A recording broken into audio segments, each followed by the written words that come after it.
Experts describe trade and economic ties between China and the U.S. as structurally complementary.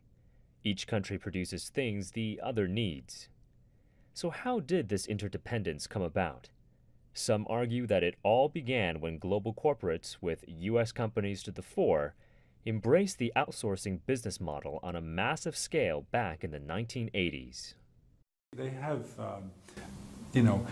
made use of the fact that different countries have a different comparative advantage. And so it is economically efficient and economically useful to exploit those comparative advantages from different countries as you think about how to put together a car or an iPhone. Mr. Kaus says that for the United States, the increasing emphasis on the technology and service sectors led to a lot of manufacturing jobs being outsourced, especially lower value-added ones. The beginning of this trend coincided with China's launch of the Reform and Opening Up policy. Drawing in foreign investment and boosting exports were the priorities for China at the time. Foreign companies, including U.S. ones, set up factories here in China, attracted by both the low labor costs and the huge market potential. Before long, China was experiencing a boom in custom manufacturing that used materials and designs supplied by foreign companies. As new factories sprang up, millions of migrant workers from rural areas flocked to cities like Dongguan in search of jobs. It was on their shoulders that the country was raised to its leading position in global manufacturing. Being at different stages of development, the United States and China are pursuing different development modes. As a result, they are a long way apart on the global value chain.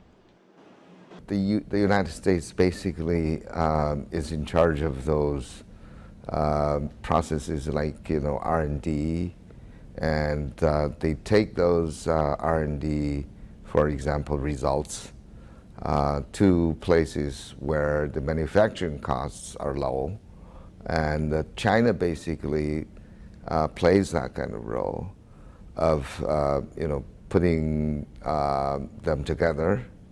And other developed countries, and the U.S. actually, they take those products and distribute it globally to other countries. In the United States, the manufacturing sector is in a state of gradual decline as the economy completes the transition from manufacturing-based to technology, innovation, and service-oriented. The IT industry has become a major driver of economic growth and job creation. In the 1990s, when the U.S. experienced a period of sustained growth rarely seen since the Second World War, the so-called new economy flourished, driven by information technology and innovation. But under the Trump administration, the decline in manufacturing has been labeled an economic failure. Outsourcing has been blamed for a decline in employment, with China accused of stealing American jobs. The fact is that the contribution of manufacturing to GDP in the U.S. shrank to just 12% in 2016, while jobs created by manufacturing dropped to 9% of total employment. Yet, the overall economic situation shows that outsourcing has not hurt the U.S. economy, but instead boosted it.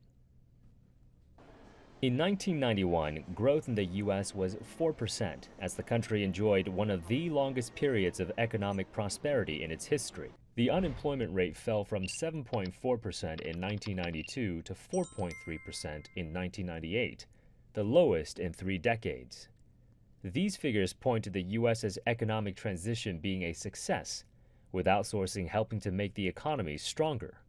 Clearly, this was the right strategy, with new economic sectors creating jobs to make up for those lost by outsourcing manufacturing. As the U.S. economy has moved to the high end, China and other developing countries have picked up what the U.S. has left behind, namely low-end manufacturing. Trade experts say the two economies are highly complementary, with China's ability to produce meeting America's demand. Naturally, the structural difference also results in an imbalance in trade.